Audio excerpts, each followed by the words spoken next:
Greetings to all of humanity. It's really a joy, it's a pleasure as usual to be out here enjoying nature while bringing this message of emancipation to you, whereby I'm pointing you to look no other place but to look inwardly to discover that your real identity is your divinity. That is why I want to speak to you today concerning how to create heaven and earth. Okay? Now the very first thing you have to know is that the kingdom of God is within you.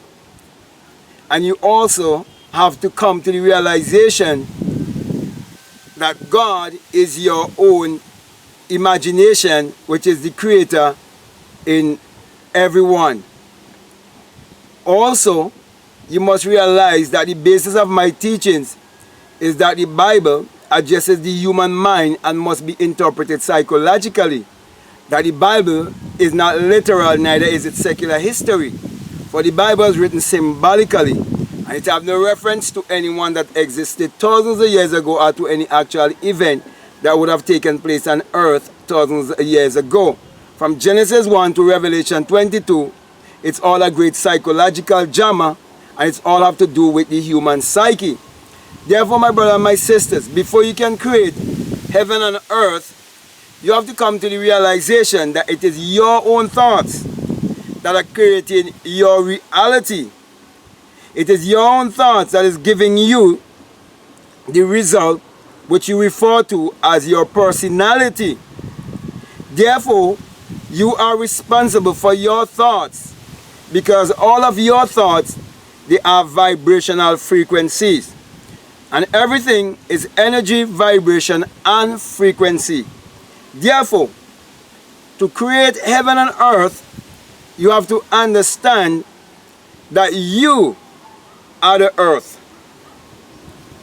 You have to understand also that everything exists within you. And the visible world that you behold is an outer projection of the invisible world that is in you, according to Ecclesiastes chapter 3 and 11. Okay, so everything is downloaded in you. And you now have to work with that understanding that the kingdom is within you.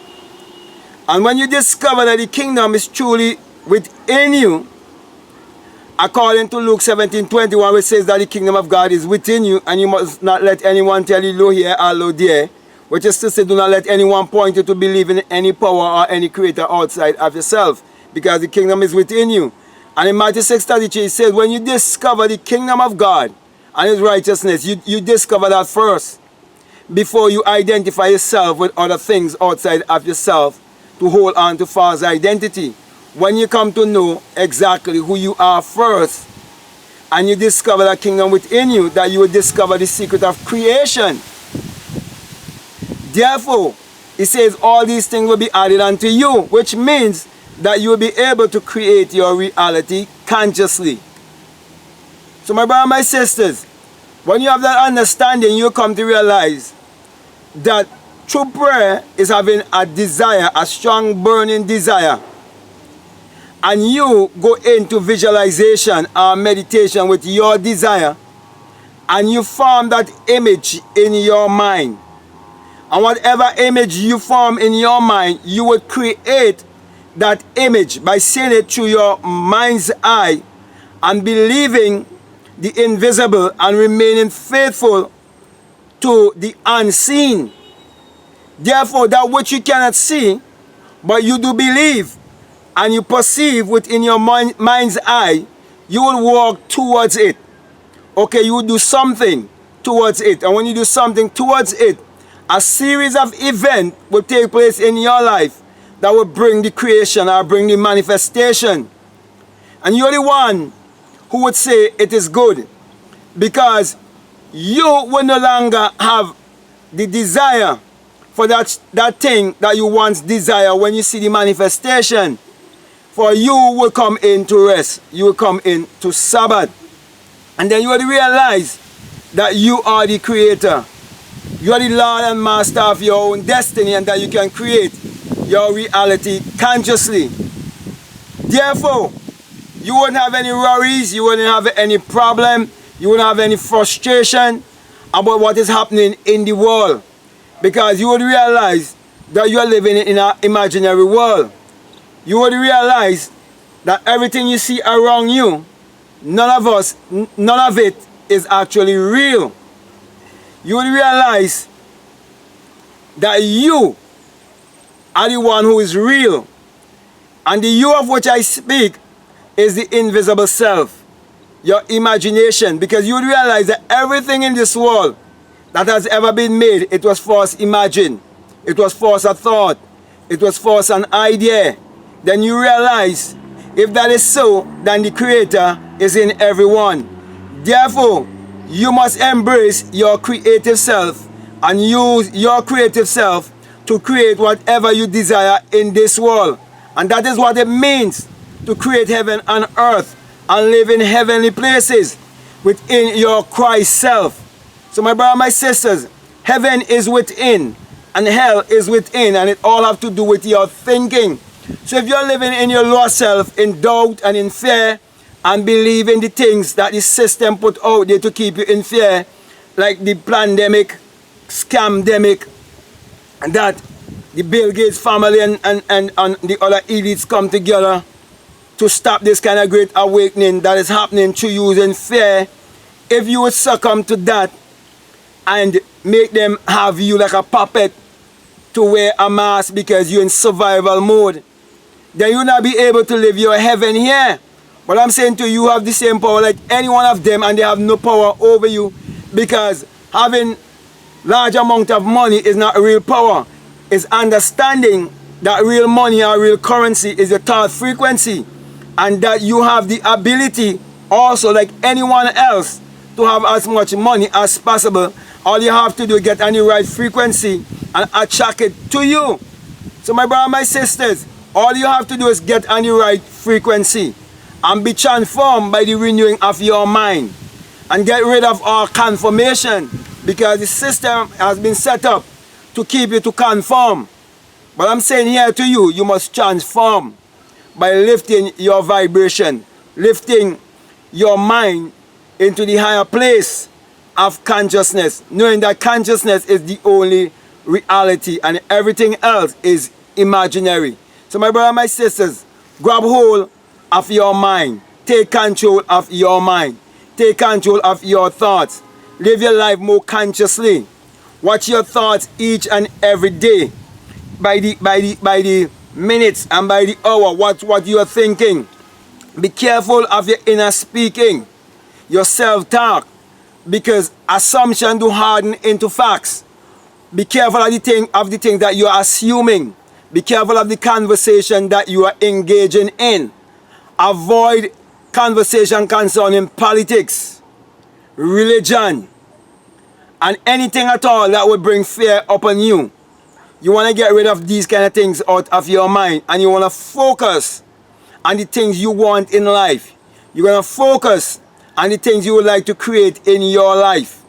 And you've been told in Matthew 6:6 that you must go in to your secret place where your Father resides, which is speaking about the inner you.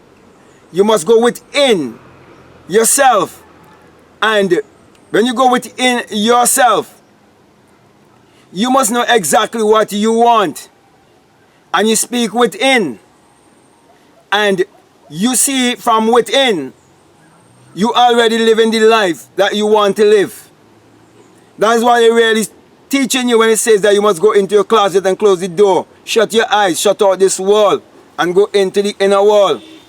And there, you be the potter that will shape and mold the life that you want to live. And in Psalms chapter 4 verses 4, it says that you must commune with your own heart upon your bed and go into the stillness. Go into meditation, go into visualization. So you have to go to bed very, very consciously. And you would realize why Job 33 verses 14 to 16 tells you that your instructions would be sealed. So my brother, my sisters, if you take these little instructions that I'm giving you and you put them to work, every day, every night in your life, you would see the results. But you have to understand that everything has a gestation period. So you have to exercise patience. When you plant a seed, you do not go the next day to dig up the seed. You allow the seed that will grow, and then it will bring forth. So there's a seed time and there's a harvest time. So my brother and my sister, make use of this knowledge that I'm sharing with you and put it to work in your life, and be a doer and not just a hearer, because if you're just a hearer, you will deceive yourself. So continue using your imagination to create your reality consciously, so you will be able to create heaven right here on earth, because you will live the life that you so desire without worries and fret and doubt, because you know how to create your life, because you know who you are. That's why our ancestors would have always teach us down throughout the ages, man, know thyself. So with that being said, my brother and my sister, I want to thank you very much. I believe what I've said right here to you that have made a lot of sense to you. I'm saying to you, if this is the very first time that you're listening to me, and what I'm saying is really making sense to you, it's really resonating with you. If you haven't subscribed already, I'm encouraging you to subscribe, to like, to comment, or to share this video. But before I leave you, I want to let you know that this message that I'm sharing with you, that it is the single eye, yes, the single eye message of self-realization, of which Matthew 6:22 says that if your eye be single, your whole body will be full of light. I'm saying to you, my brother and my sisters, God, the creator in everyone, the life in you is light. And not until that single eye open within me, and I awake from the dream of life, I would have come to understand that when it is said in the Bible that you shall change from mortal to immortality in a twinkling of an eye, it is an opening of an eye. When you would awake at the base of your spine, when that blue flame and that orange golden flame comes together as one at the base of your spine after that great and mighty shaking, and you would wake up from the dream of life like a fiery being, and you would hear the unearthly wind, and you would ascend on high, and you would burst your crown chakra and come out of your skull and realize the place of the skull is Golgotha. You will understand the death, the burial, the resurrection, the crucifixion. You will understand all of that, the virgin birth. You will understand all of that because of that one experience. And let me say, hadn't it been for that experience, I wouldn't have been here bringing this message to you, and always say to you, do not let anyone deceive you or brainwash you to make you believe that the eye above the pyramid and the US dollar, that it is an evil symbol. No, it is the all-seeing eye of God in you, for you would have an awakened imagination, and you will come to realize that that eye represents the eye of the mystics, the eye of the prophets, the seers, those who would go beyond humanity and come into their divinity. And those who put the symbol there, they know those are the ones that they cannot control in this matrix, because the IQ have gone to another level, because they have outgrown humanity. Therefore, my brother and my sisters, that's the reason why I always put my hand right above my crown chakra and give you the sign of the single eye, saying to you that when you have the experience, you come to realize that it is the rising of the S-U-N in a S-O-N, and you come to also understand that the Bible is the son book, as in the S-U-N, and they give you a S-O-N to believe, when a S-O-N could never exist unless there first be the S-U-N. For the Son is the giver of all life, and the Son is the giver of light. Also, you will come to realize why it is said in Psalm 84:11 that the Lord thy God is a sun, as in a S-U-N, and a shield, and no good thing has he withhold from you. And the sun has never withhold its energy from you or its life from you. For the sun is what powers all of humanity and shares energy with all of humanity. Then you will also understand why in Malachi chapter 4 verses 2 you are told that the sun, as in the S-U-N, of righteousness, shall arise in you with healing in his wings. And that is why I'm bringing healing to all of humanity and pointing each and everyone to look inwardly and saying to each and everyone to use your mind power, which is your solar power, your sun power, your God power, your creative power, which is actually the sexual power. Use that power to achieve your every desire and live heaven right here on earth, because it is your birthright. It's a natural state of being. So with that being said, I want to say peace, love you all, I'm out.